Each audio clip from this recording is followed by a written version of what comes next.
asalaamaaleykum mbokki Dakar man la Barthélémy Toye Dias tête de liste coalition Sàmm Sa Kàddu mais ñëw tey di waxtaan ak mbokki intercoalition bu Dakar moo xam Sàmm Sa Kàddu moo xam Takku Wàllu moo xam Jàmm ak Njëriñ di leen di jégalu nag ci baat yi parce que léegi lañ ma woo ne ma suñu campagne tey naroon na dem ak suñu caravane fële biir Grand Yoff ak Parcelles Assainies ñu ne woon tamit dem Patte d'Oie ñu ne préfet de Dakar nee nañu dafa am beneen coalition mooy coalition Pastef ñoom ñooñu fay jiitu ma bëggoon wax ci leer déjà préfet de Dakar lu mu wax dafa tegul ci yoon jaaduwul dañuy waxante dëgg te tooñ baaxul parce que ministre de l'Intérieur bu mu waxee dañ ko jox suñu itinéraire man duma tête de liste département de Dakar wante tête de liste département de Dakar ak ñu mu àndal ñoom ñu nangu di joxe ay itinéraire lu ma doon bañ mooy lii mooy daanaka démb dañu génn bi Dakar mbooloo bu tàkku daal di ñu topp mu daal di jaaxal nit ñi tey nag ñu nekk comme ñoom tant que cokkaasuñu tooñuñu wutuñu xeex wutuñu deret duñu am xel bu dal ma bëgg nag wax ci leer ñaari fan nekk des maa ngi jégalu ci turu intercoalition bi yëpp maa ngi jégalu mbokki Grand Yoff yi ak mbokki Parcelles Assainies ak mbokki Patte d'Oie parce que wax dëgg yàlla bërki dema ba tey ñu ngi ci liggéey pour mun ñu dalal wante comme nu ngeen ko xamee dafa am ñu nekk ci tooñ ñoom nag ma bëgg nag wax ci leer parce que bëgguma sore ci wax ci am nañu fi wut sarax biir Dakar te sarax bi ay néew la te ñu ngi toll ci juróom benn néew ma bëggoon wax ci leer te ku may waxal mu may dégg benn néew doo ko fi am benn genn wàllu néew doo ko fi am comme yow da nga gëm ne ni que lu la neex def lu la neex wax parce que da nga yor nguur ma la koy waxaat tey bés ci bés yi lu nga nekk ni di nga ko rëccu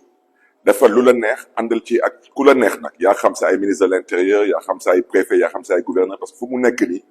du ñu raayeeti wax ci parce que kilifa da koy mët kilifa mooy lu tubaab di woy autorité mais fii lu ñuy gis tey mooy ay autorisé moo tax may sàkku ci mbokki intercoalition bi il ne faut pas répondre à la provocation waa ji dafa bëgg a këpp suñu yelluwaan buñ ko nangu waa ji day wut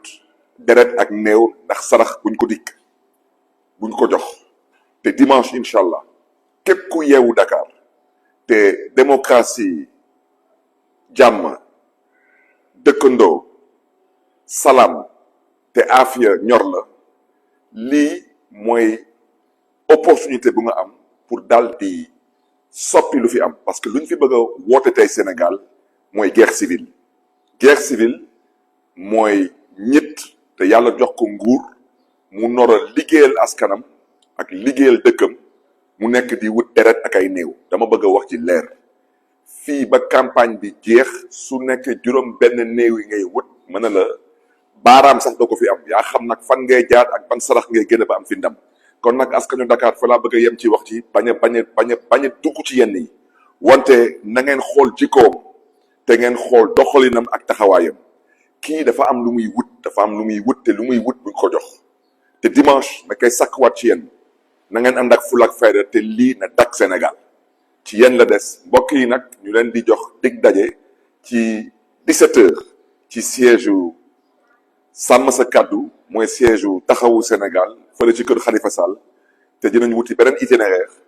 naam dëgg la liggéey bi daanaka xaw na jaxasoo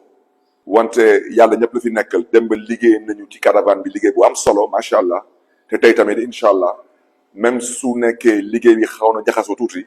wante nañu dem feneen te bañ leen topp parce que loolu la suñu kilifa yi di xaar ci ñun loolu la suñu doom yi di xaar ci ñun